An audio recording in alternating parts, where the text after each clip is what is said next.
Welcome to the Megacast. I'm Tyler Kieft, welcoming you to our live, local, 5 days a week look into all things Michigan. Today, we'll be talking to a whole host of people about fun and interesting stuff and important news stories making headlines right here in Michigan. Let's get into today's headlines on our website at civiccentertv.com.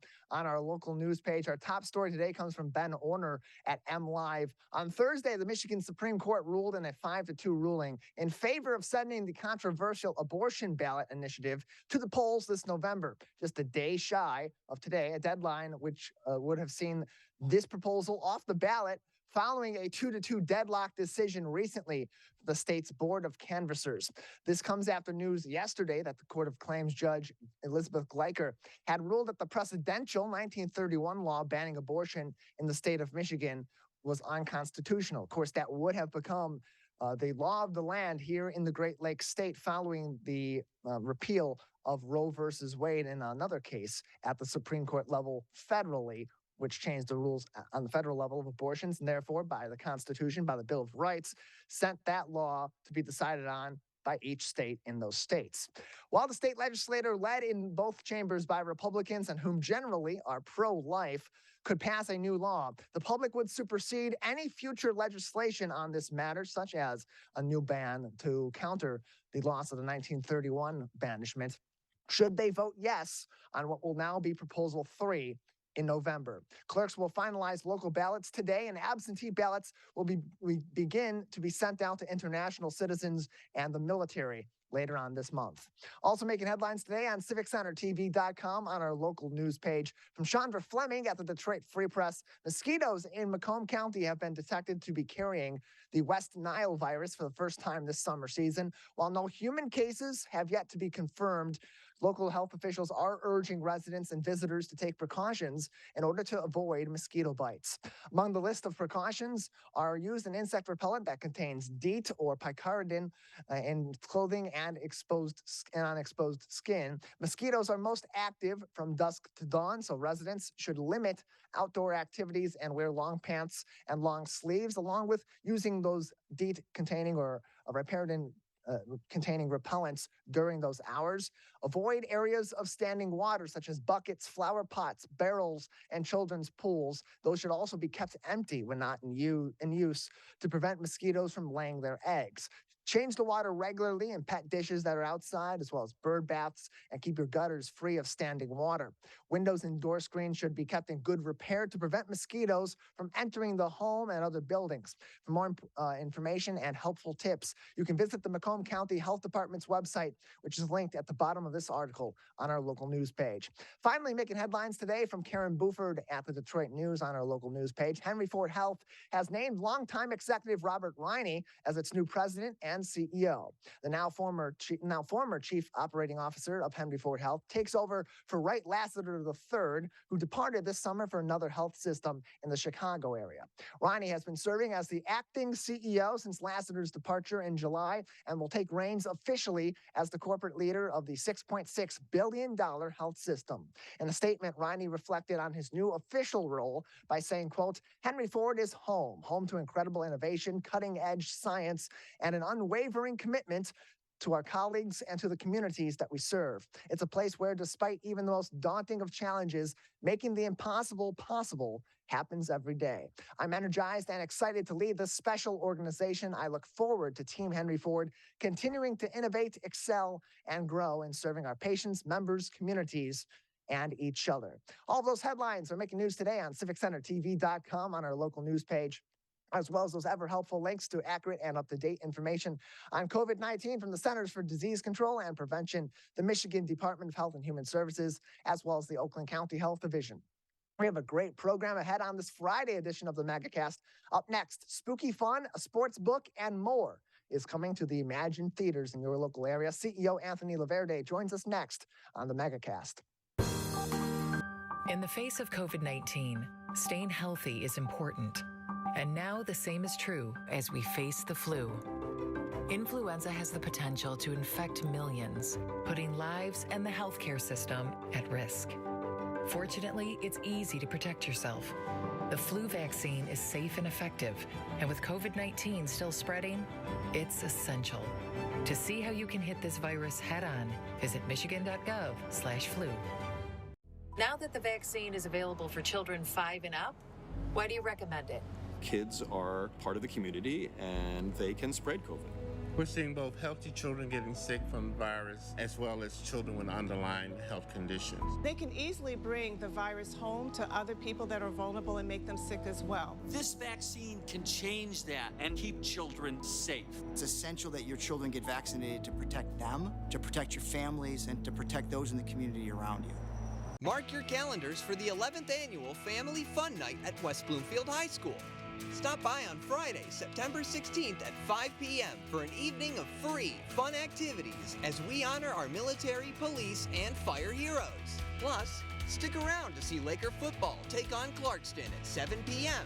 To find out more, scan the QR code on your screen or visit wbsd.org/community/family fun night. Let's savor these moments, made possible by the COVID-19 vaccine.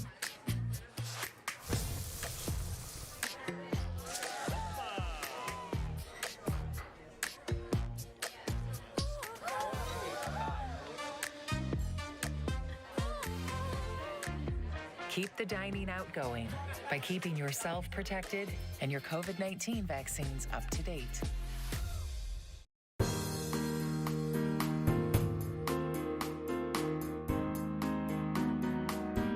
Welcome back to the Megacast, our live daily 1-hour show about all things Michigan. I'm Tyler Kieft. You can learn more about our TV, radio, and streaming program at civiccentertv.com/megacast, where you'll find information on all of our partnering stations on the network across the state of Michigan, including My Michigan TV, streaming live on mymytv.com, as well as on their free My Michigan TV apps for your smartphones and your smart TVs.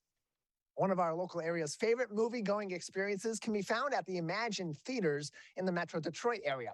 Lots of new fun and interest is coming very soon, and in some cases is already in many of those theaters. CEO Anthony LaVerde joins us now to talk about that and more on the Megacast. Anthony, thanks for being with us today. Tyler, thanks for having me. Delighted to be here. Yeah, glad to have you on with us and talk about some of these exciting new experiences that are coming to Emagine's theaters in the Detroit area. Among them is one that's already ongoing, as you just opened Caesars Sportsbook Lounge in August in your downtown Royal Oak location. What about Caesars Sportsbook, or just the sportsbook experience, made that a good fit for Emagine Theater to add, particularly to this downtown Royal Oak location? Yeah, so throughout the COVID pandemic, we were shut down. So we had envisioned this idea pre-COVID. And with the advent of online gambling and becoming legalized in the state, we just thought, what better place to watch a sporting event than one of our terrific venues? So we converted a theater in Royal Oak, heated recliners, tables, 42 feet of LED screens. And we partnered with Caesars. Two terrific brands, well-respected in their industries. And it was just a natural fit. And we're super excited to be working with such a great organization as Caesars. In the recovery from, particularly on the economic side, the COVID-19 pandemic, do you believe that this is going to be, that these sort of additive experiences to the movie-going experience that's provided by Emagine Theaters and other theater companies that have businesses here in the Detroit area and really throughout the U.S., do you believe that these new experiences being added into the fold is going to become more commonplace in the next couple of years as movie theaters attempt to really bounce back economically from the throes of the pandemic? That's a great question, and I'll answer it this way. We like to think Emagine is not the same as competitors in the industry. We like to consider ourselves on the forefront of innovation. Give you an example. We were the first in the world with all digital cinema. And I think this is just another step in the direction of Emagine being leaders in the industry and not followers. And we just came off our most profitable month in the history of the company in July. And we certainly plan to offer our guests an array of options to have congregative, fun experiences in our facilities. And the sports lounge is just one of them. We announced a haunted house in Birmingham, which I'm super excited about. And there's more to come.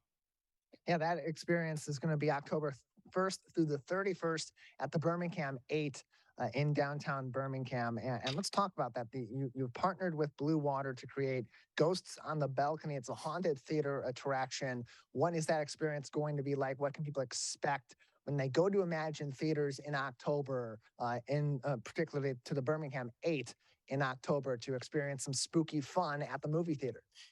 Yeah, for the folks that are from the Detroit metro area, know about the Birmingham Theater, its history, how long it's been there, and it to me, it's the perfect venue for creating a haunted attraction. Folks will spend roughly an hour walking through the theaters. In some areas of the theaters they've never been to, some of the crawl spaces and so on. And we have lots of unique experiences and scares that you'll be experiencing. And we're just super excited.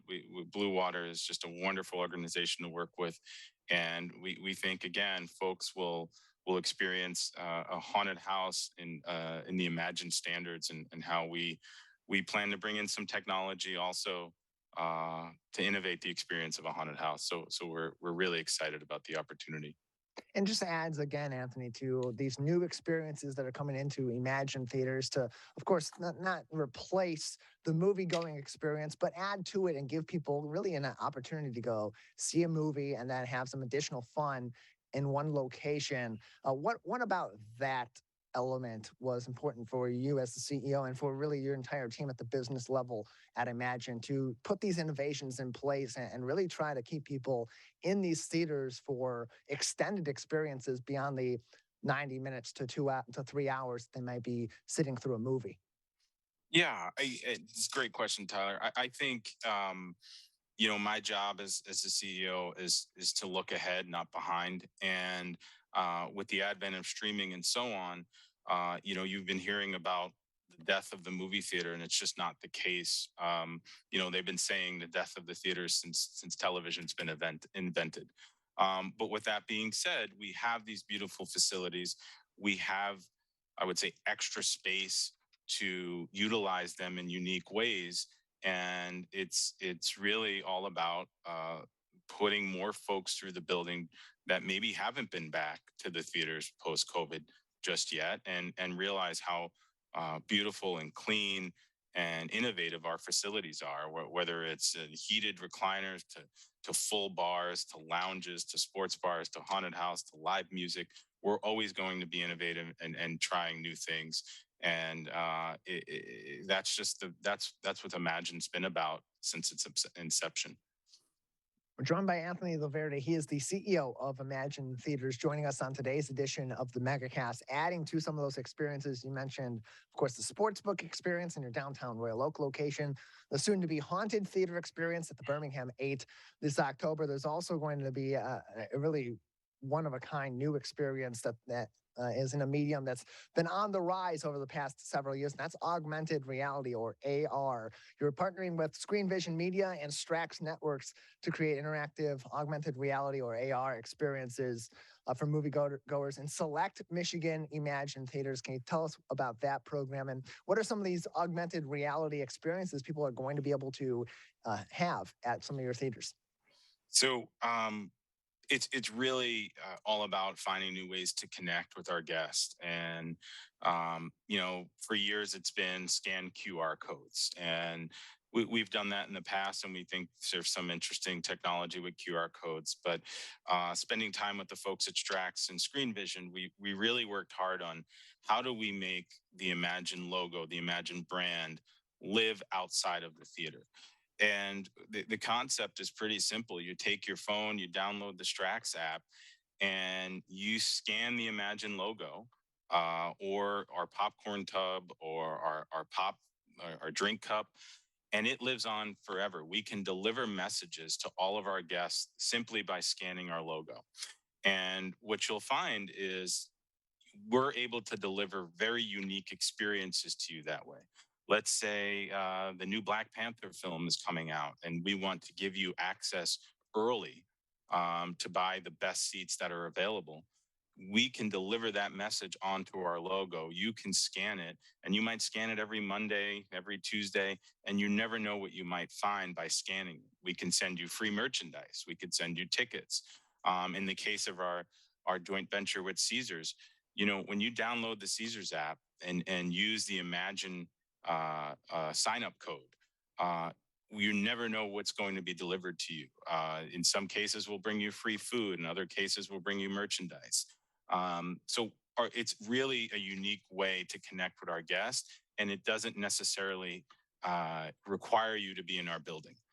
You can be driving by Emagine and scan the Emagine logo that's literally on the side of our building, and you might receive a really cool prize pack. It keeps you engaged with our brand, and it's a great way for us to connect and keep you informed of the new things we're doing here at Emagine. We're joined by Anthony LaVerde on the Megacast, CEO of Emagine Theaters, with us on today's edition of the program.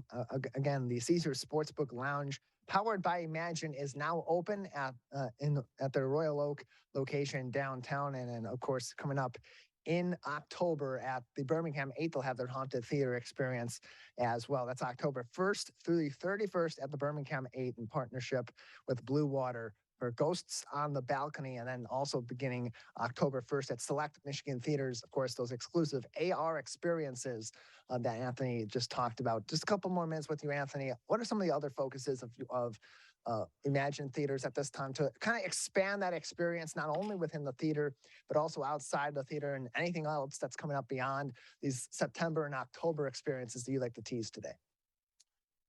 We're always looking to grow. We're always looking for opportunities.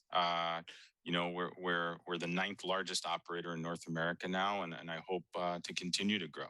But we certainly will continue to innovate and deliver unique experiences that our guests, one, expect, and two, ask for. So we're always listening to our guests. They come first, and anything they're interested in, we're interested in, and we'll bring it to them. Emagine-entertainment.com. That's Emagine-entertainment.com for more information. Anthony, appreciate you joining us. Thanks, Tyler. Always a pleasure being here. We'll take a short break. When we come back, how now months-long sanctions are affecting the Russian economy, and what does that mean for you right here in Michigan? Oakland University's Michael Greiner joins us next on the Megacast. Let's relish these moments, made possible by the COVID-19 vaccine.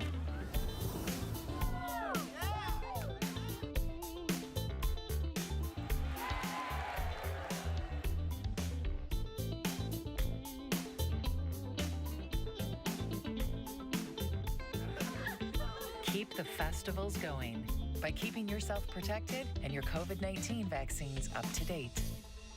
Can I ask you a question? Why do you want to get the COVID-19 vaccine? I don't like getting sick. The virus will die. It will be easy to not catch it. Keep my family safe and keep playing soccer. Because I love being vaccinated. What's your hope for everyone? I hope everybody gets the vaccine. To keep safe and strong. Be like happy, having fun everywhere. Everyone stay safe and hope you get the vaccine. Let's whoop it up for these moments, made possible by the COVID-19 vaccine.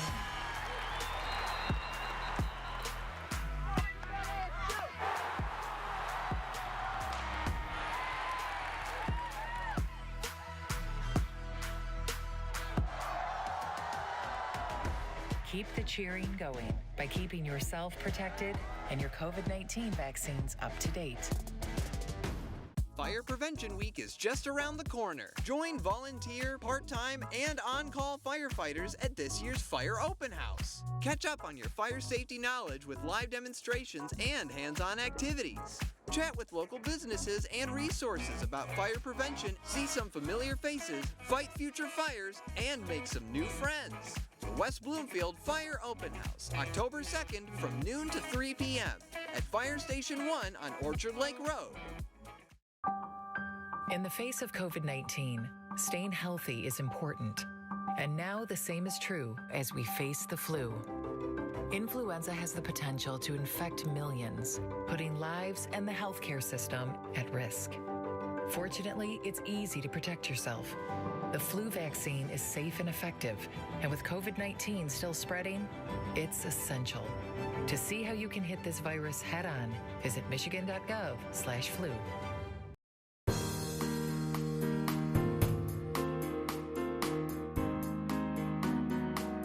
Welcome back to the Megacast, our live daily 1-hour TV, radio, and streaming show about all things Michigan. I'm Tyler Kieft. Learn more about the program by visiting civiccentertv.com/megacast, where you'll find information on our entire network of stations, including My Michigan TV. About 6 months ago, at the end of February, Russia invaded Ukraine in an attempt to annex several more parts of the country after years ago annexing Crimea. This now 6+ month invasion and war in Eastern Europe has caused a number of ripple effects in the international community, especially on the economic side, where in the weeks following the initial invasion of Ukraine, several nations across the world, including us here in the United States, imposed significant sanctions on both Vladimir Putin, the president of Russia, as well as other oligarchs and the economy proper in Russia. Here, join us now on the Megacast to talk about how those sanctions back then and continued sanctions are impacting the Russian economy, and that impact it has down the line for the world economy, including here in the U.S., is Michael Greiner from Oakland University School of Business Administration. Michael, thanks for joining us today. Great to be here again. Thanks, Tyler.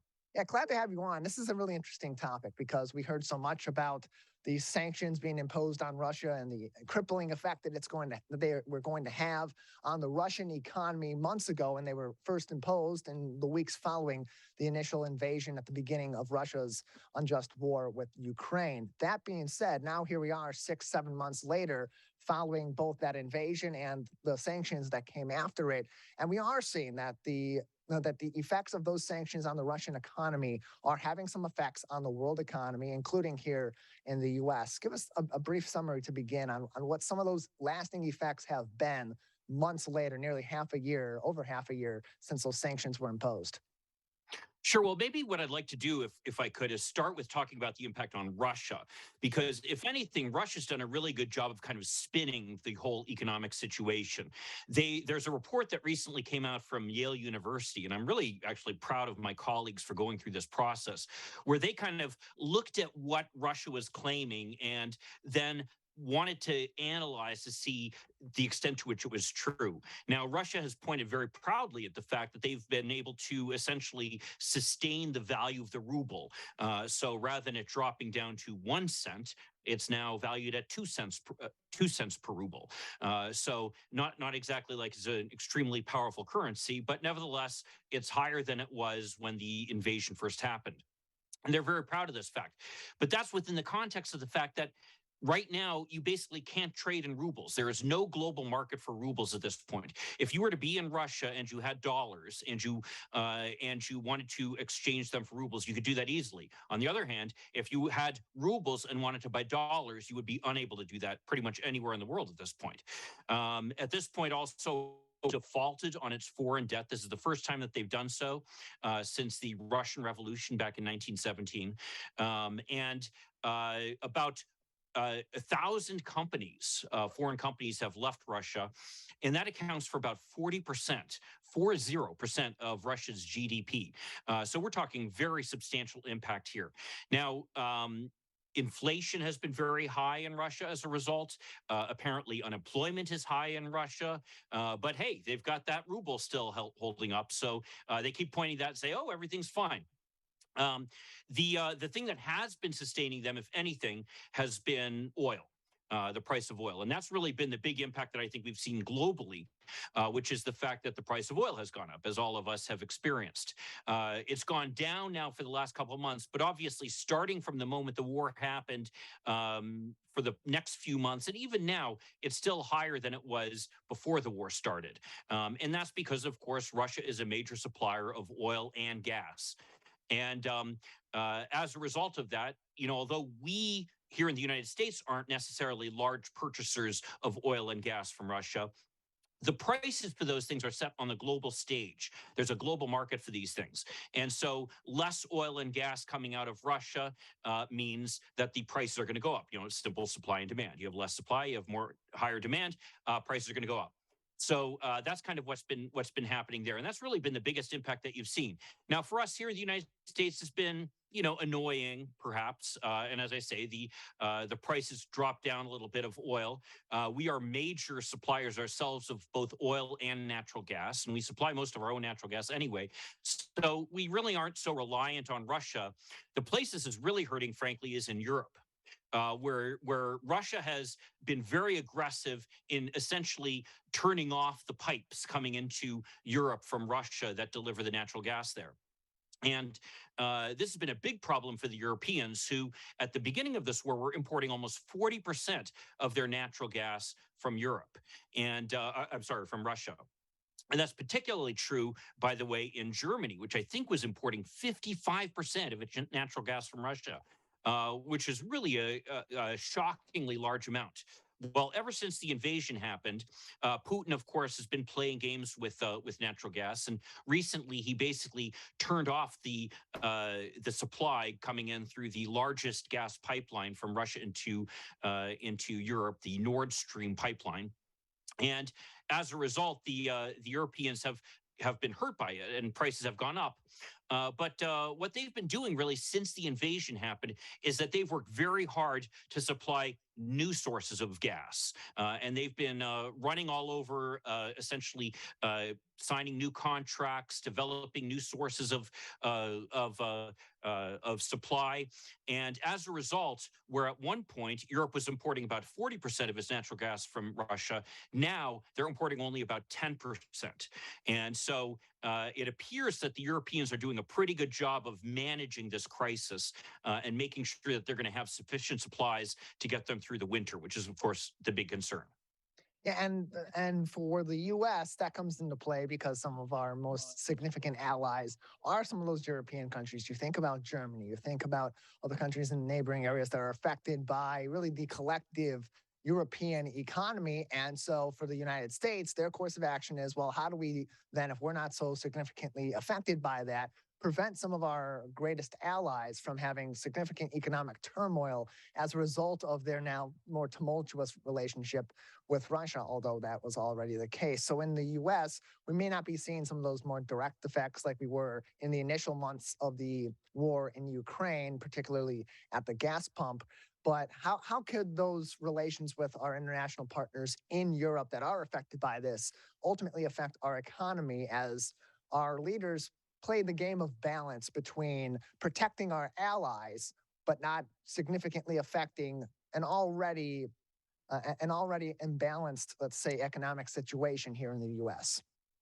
Well, that's a great question. And the United States is basically committed that we're going to do everything we can to help Europe get through this crisis, as you would imagine. And the problem there, and this is kind of goes both ways here, is that unlike oil, natural gas is most easily shipped through pipelines. It is possible to be shipped through tankers, what they call liquefied natural gas or LNG tankers. But that requires a special kind of terminal to be able to both ship it and to receive it. And there are limited numbers of those terminals around the world, particularly in Europe, because of the fact that, again, they've been relying upon gas coming through these natural gas pipelines from Russia. So they haven't really seen the need to build as many of them. Well, as it turns out now, they've been scrambling. Actually, Germany, if you can believe it, has secured the use of a couple of floating LNG terminals that they're able to use to be able to import liquefied natural gas from the United States and from other parts of the world into Germany. So that's one more way that they've been dealing with it. But this knife kind of cuts both ways, too, because at the same time as Russia has these pipelines into Europe and they're able to cut off the supply to Europe, they say, oh, we don't care if Russia cuts us off because we'll just sell our supplies elsewhere. Well, the problem is they don't have pipelines going into India or China, and these countries don't have the liquefied natural gas terminals to receive it. And for that matter, Russia doesn't have the liquefied natural gas terminals to be able to ship it. So it's not like they can just kind of pivot their sales of natural gas from Europe over to Asia the way they are able to do with oil. Now, part of the reason that Russia is so angry about this, of course, is that the United States has been leading an effort under Treasury Secretary Janet Yellen to impose what's called a price cap on Russian oil. And this initially was met by some skepticism by our European allies, but as it turns out, they've actually come around to this idea. And this is, to me, this is a great idea because it addresses a couple problems that we have at once. Number one, it's going to make sure that the price of oil doesn't rise too much by essentially not allowing Russia to benefit from the global increase in oil, and basically saying we're not going to pay any more than this amount for Russian oil, and that's it. And as a result of that, that's going to essentially put a cap on how much they're able to charge for gas. So that benefits us as the consumers. It also hurts Russia because of the fact that they aren't able to essentially make this windfall off of the oil that they're supplying to the rest of the world. Now, as it turns out, unlike in the Middle East, where they're able to drill oil very cheaply, drilling oil in Russia is actually quite expensive. So if the price cap is lowered to a certain level, then Russia will be in a position where they're really not making very much money off of selling oil. So you might say, oh, well, how are you going to enforce that? Well, as it turns out, in the West, we have the ability to enforce that because the ships that carry the oil from one country to the next are insured by insurance companies based here in the West. And so we're able to say to those insurance companies, hey, you cannot insure ships if they are carrying Russian oil that's priced above a certain level. And so that appears to be the enforcement mechanism. And then Russia says, oh, well, we'll just ship it to China and India. Well, as it turns out, China and India, they're already buying Russian gas at a huge discount because they're like, hey, if you're so desperate to sell it to us, we're going to pay less money for it. So as a result, it's really wreaked havoc on Russia's ability to gain so much money from the oil that they've been able to sell. But I think that this gas cap, this oil price cap, could potentially be the biggest tool that we in the West are using, both to kind of keep our allies together, to be able to keep the oil prices in check, while also to be able to essentially control the amount of money that Russia's able to make off of this crisis they've created.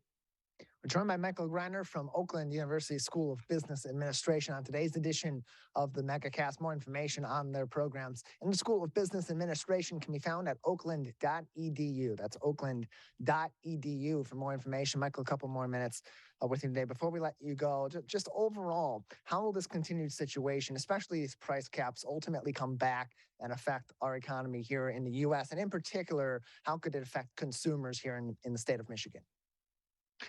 Well, the big question, I think you're right. The global economy at this point is very integrated. So when there are problems in Europe, it's going to affect us here in the United States. I mean, some of our largest trading partners are in Europe. Similarly, the problems that China is going through right now are going to affect our economy as well. So we're integrated in the entire world. I think, frankly, the United States is very well positioned to deal with this crisis because of the fact that we are a major supplier of energy here in the world. We are able to essentially supply our own energy needs here. Is it possible that we could see an increase in gas prices and other energy prices going forward? I think that's probably likely as we go through the winter. But I don't think we'll see anything like what we're seeing in Europe.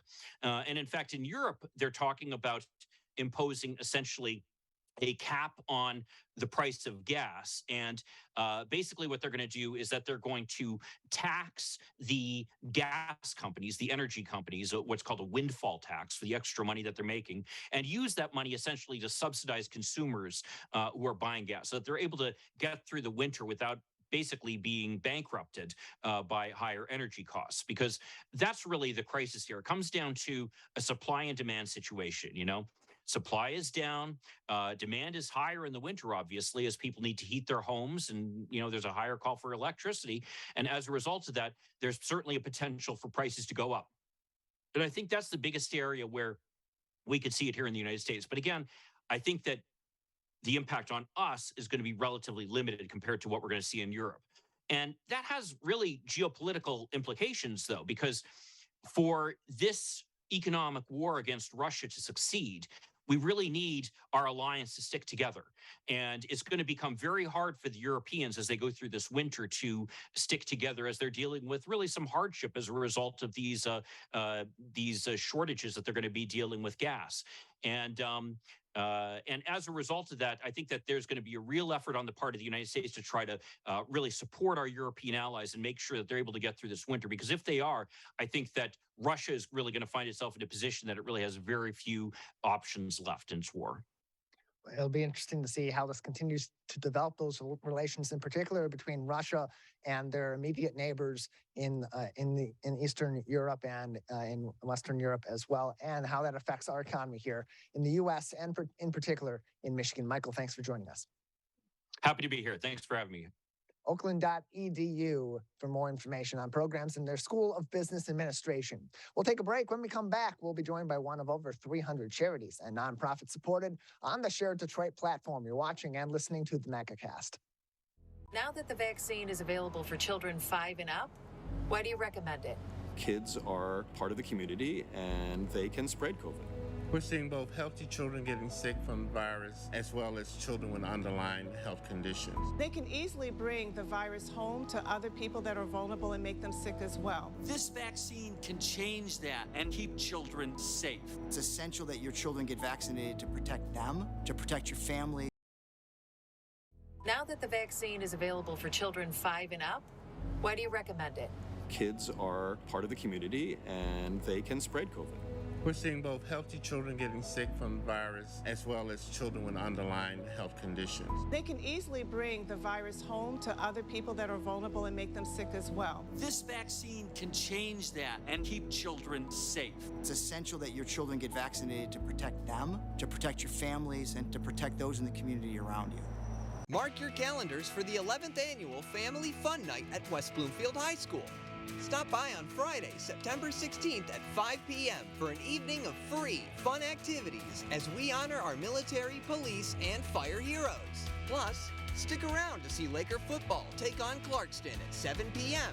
To find out more, scan the QR code on your screen or visit wbsd.org/community/Family Fun Night.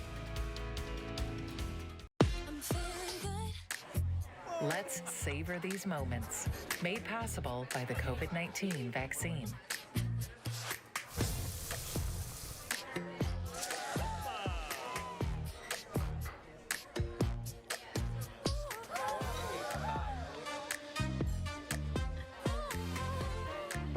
Keep the dining out going by keeping yourself protected and your COVID-19 vaccines up to date.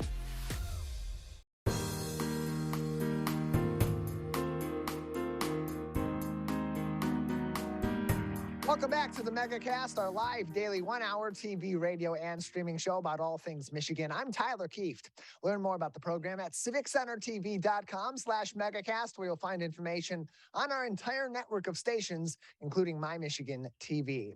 Joining us now on the program is one of over 300 charities and nonprofits supported on the Share Detroit platform. LaTonya Moore is the founder and CEO of Showers of Grace Michigan and joins us now on today's program. LaTonya, thanks for joining us today. Hello. Hi, how are you? Good to have you on. I'm doing well. How are you today? I'm good. Good. First off, can you give us a little bit of background and information on Showers of Grace and its mission and who it serves here in southeastern Michigan? Showers of Grace of Michigan. We serve the inner city Detroit area, but we welcome all students from everywhere. We have a live tutoring lab up here, as you can see in my background. We tutor children in Detroit. We got started in 2020 around the pandemic time, but it wasn't Showers of Grace's initial goal to do tutoring. It actually was my goal to do something different, but COVID set in and I felt like all the children were going to be behind in school due to this. So I said, no, we're going to do tutoring and help them along the way with this homeschooling that they're in. So if I may ask, what was that initial purpose that you imagined for Showers of Grace? And when was that point where you shifted gears to tutoring children in inner city Detroit? When I first started out with Showers of Grace, it was our initial plan to do aging out kids out of the foster care system. It was to get them set up in housing and kind of put a no-fail system in place for them so that they couldn't fail, because I myself am a foster child. And I aged out at age 17 and I kind of didn't have nowhere to go. So, and no direction. Right now currently I'm a registered nurse, actually. That's my trade. But that was what I wanted to do. That was my real goal, is to help those children when they age out of the foster care system, to have housing, access to school, to trades if they wanted to. And I was going to set them up in a system where they couldn't fail, where they could continue to go to school and get some type of vision. Because when you just age out like that, you don't have no vision. You don't know what you want to do. And it was to kind of really help them get a vision. That was my initial goal. But then COVID set in, and everybody had to do homeschooling and be at home. And it was like, okay, now wait a minute. Now we're going to lose other kids. We're going to lose the kids, period. So that's when the goal changed. It's still my goal to do the aging out. That is a big concern of mine. As a matter of fact, I'm partnering with another nonprofit, and that's going to be our next step to do that. And so what are some of the educational and/or tutoring programs that are available through your organization? We help them find scholarships. We do self-improvement workshops. We have a whole tutoring program set up on our computer system where it gives the kids a test and it allows us to see where they're at. And it sets up a unique learning system for them, catered to just that child, wherever they're behind at. And we do grades. I actually started the fourth grade, because I do have a fourth grader in here. We started the fourth graders and we go up to 12th grade. We're joined by LaTonya Moore from Showers of Grace of Michigan, joining us on today's edition of the Megacast. You can find more information on showersofgrace01.org. That's showersofgrace01.org. And you can also call them 313-466-7933. That's 313-466-7933, and find them on shareddetroit.org. LaTonya, how do kids get involved in these programs, get connected with your organization for tutors and other educational programs? We actually, I'm on a radio show at 4 o'clock, 88.1. I'm actually on the Kingdom Culture show, and we announce on there. But we also hold, we just did a whole book bag giveaway. We gave away over 400 book bags. We partnered with some other, and we let people know that way. I recently got a bid with the Detroit Public Schools to let it be known that we are out here. We hold a lot of community service things where we go out with the community, ask them what do they want to see, and we let them know we're here. So you mentioned one of the purposes of your organization, at least initially, and hopefully soon in the future, will be to help kids who are aging out of the foster care system. That being said, going into back into the educational element of what Showers of Grace does in the Detroit community, what is that age range of kids that you are serving throughout their educational life? We start at age 9 to 17, but the aging out would be the ones that's about 17 years old, because I aged out at 17. So at about 17, they age out. And in terms of the tutors themselves, who is coming into these situations and providing that additional education to these kids? We have some people that went to school for teaching, but maybe they didn't finish. We welcome stipends. We welcome the ones that's in college. We welcome them to come. That's in college for teaching and they need an intern. We welcome them. We just ask that all of our tutors, our volunteers, they do have to do a background check. And we actually pay for their background check. So how can they go about if they would like to to volunteer with your organization, work with some of these kids in tutoring and other educational initiatives, how can they get in contact with your organization and go about starting that process? They can also go on our website, showersofgrace01.org, and we have a tutoring volunteer and a tutoring. You can set your kid up to you can set up for volunteering or tutoring to be a tutor right there on our volunteer site. And we also have it on our site where you can sign your kid up for tutoring, and someone will give you a call back. We take intake on Mondays also. And that website for volunteers, showersofgrace01.org/volunteers, showersofgrace01.org/volunteer. You can also call them for more information at 313-466-7933, 313-466-7933 for more information. And in addition to all that, sharedetroit.org. Go to their Find a Nonprofit section and search Showers of Grace to find additional information on a number of different ways that you can help Showers of Grace today and into the future. What are some of those additional ways, LaTonya, that people can help your organization continue to do the work that it's doing and support so many kids in the city of Detroit? You can also go on our site and become a monthly donor, which yesterday I dedicated my show yesterday to thanking our monthly donors and our sponsors. You can go on there and make monthly donations. And we're located at 11,000 West McNichols at the corner of 6 Mile and Myers. You can come up there and actually make donations on there. You can come up there and see what we're all about. And in terms of the processes right now, you mentioned that this really began as an effort early on in the pandemic. And so some of those in-person opportunities may not have been there then. Nowadays, things are a lot different. In-person opportunities for many organizations and events and different initiatives is much more commonplace now than it was certainly 2 years ago. But are there still virtual options as well for those who would prefer to have their kids participate in these programs virtually from the comfort of their home? We have our system set up here actually so we haven't gotten it virtually set up to go virtual, but that's an ideal. Thank you so much for that. I'll consider that. And maybe we need to look into doing something virtual. But at this time, those tutoring opportunities, they are on site at your location on West McNichols, or are they at a different location? No, they're on site here at West McNichols. Okay, and that address again, 11,000 West McNichols, Suite 300 in Detroit. More information on showersofgrace01.org, showersofgrace01.org. For more info, or call 313-466-7933 for more info. We're joined by LaTonya Moore. She is the founder and the CEO of Showers of Grace Michigan on today's edition of the Megacast. LaTonya, at this point, in just over 2 years since you established this organization, just how many kids have you been working with? Have you had go through tutoring systems in your organization? And what kind of impact has this organization had in those 2+ years?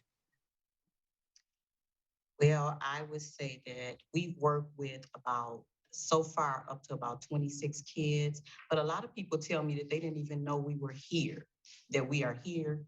But so we've been working on trying to really get ourselves out there. We do have a Facebook page, and we've been trying to get ourselves out there so people know that we are here. We've helped about 26 kids. We hold an event once a month with Painting with a Twist, where kids can come out. A lot of people bring their kids out for that event also. I'm hoping that we're having a greater impact now, that people know, more people are now noticing that we are here. Again, you can find more information and get involved with their programs, either get your kids in some of these tutoring programs, volunteer and help Showers of Grace of Michigan provide some of these tutoring opportunities and other educational opportunities by going to showersofgrace01.org. That's showersofgrace01.org for more information, as well as information on ways that you can continue to support them going forward. LaTonya, just another couple minutes with you before we'll say goodbye. Anything else we haven't discussed about Showers of Grace of Michigan that you'd like to say, or that our audience should know about your nonprofit at this time? Yes, I want to let it know to the parents out here. We also have a program set up where they can come in and learn what their kids are learning, because a lot of parents can't really help their students at home. and with their homework and everything. But we also have it set up where you can also come in as parents and learn what your kids are learning so that you will be able to help them with their homework. And again, all that information is on showersofgrace01.org. LaTonya, thank you so much for joining us. Yes, you're welcome. Thank you for having me. Again, showersofgrace01.org or sharedetroit.org. You can also call LaTonya and the folks at Showers of Grace of Michigan at 313-466-7933. That is 313-466-7933.